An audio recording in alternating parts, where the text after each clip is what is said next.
E aí, pessoal, sejam muito bem-vindos ao Ju Simples. Sabe aquele canal que pega o direito, que parece um bicho de sete cabeças e descomplica tudo?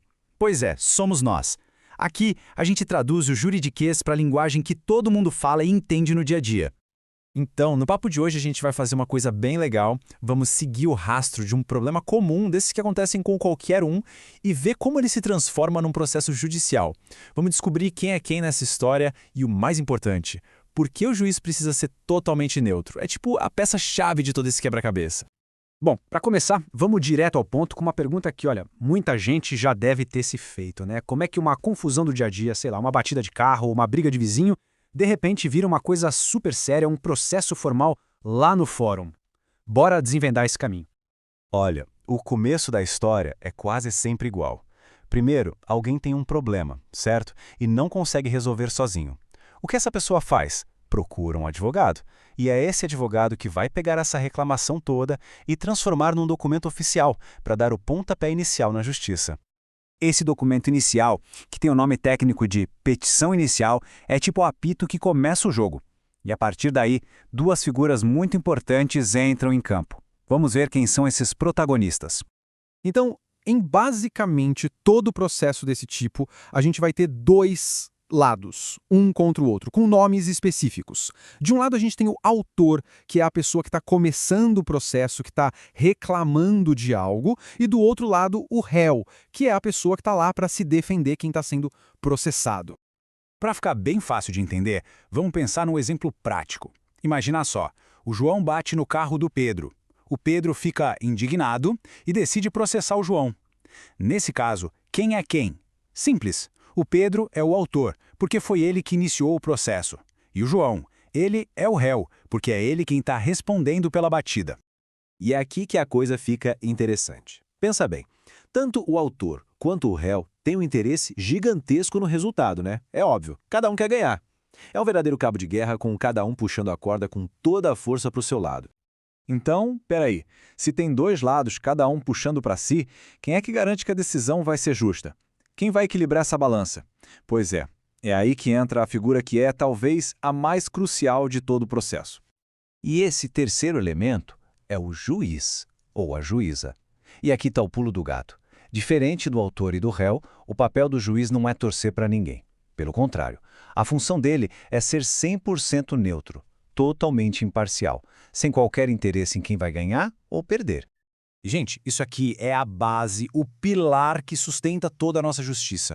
O juiz deve ser imparcial. Isso não é uma opção, seria legal se fosse assim. Não, é a regra número 1, a mais importante de todas. É inegociável. Tá, mas na prática, o que significa ser imparcial? E como a gente pode ter certeza de que um juiz está sendo mesmo neutro nessa história toda? Para a gente entender isso de um jeito bem fácil, vamos usar uma comparação que todo mundo vai pegar na hora. Pensa num jogo de futebol. Qual é o papel do árbitro? É apitar o jogo, garantir que as regras sejam seguidas para os dois times, certo? Ele não pode de forma alguma torcer para um dos lados. Ele não pode ter um time do coração ali em campo. Agora, se liga nessa. Imagina no meio do jogo, você descobre que o árbitro está usando a camisa de um dos times por baixo do uniforme dele. O que você ia pensar? Que o jogo seria justo? Claro que não. A gente ia sentir na hora que aquilo ali é uma roubada, que não tem credibilidade nenhuma. A sensação de injustiça é imediata, né? Pois é exatamente essa sensação de injustiça que a lei tenta evitar com todas as forças. Por isso que essa história de imparcialidade não é só uma ideia bonita no papel. Ela vira regra, regra de verdade, escrita na lei. Vamos dar uma olhada em como isso funciona. Basicamente, a lei tem regras muito claras para tirar do caso qualquer juiz que possa ter algum tipo de preferência. Existem dois jeitos principais de garantir que isso aconteça, dois mecanismos para proteger essa neutralidade. O primeiro se chama impedimento. Pensa assim, são situações tão óbvias que a própria lei já diz: esse juiz não pode julgar esse caso. Ponto final. Por exemplo, se o juiz for casado com a advogada de uma das partes ou for pai do réu, não tem nem o que discutir, ele está fora, é automático. O segundo é a suspeição. Aqui já é um pouco mais sutil, sabe? Não é tão preto no branco. São situações que, mesmo não estando naquela lista do impedimento, levantam uma dúvida bem razoável. será que esse juiz consegue ser neutro mesmo? Tipo, ser amigo de infância de uma das partes ou inimigo declarado da outra. São coisas que podem sim influenciar a decisão.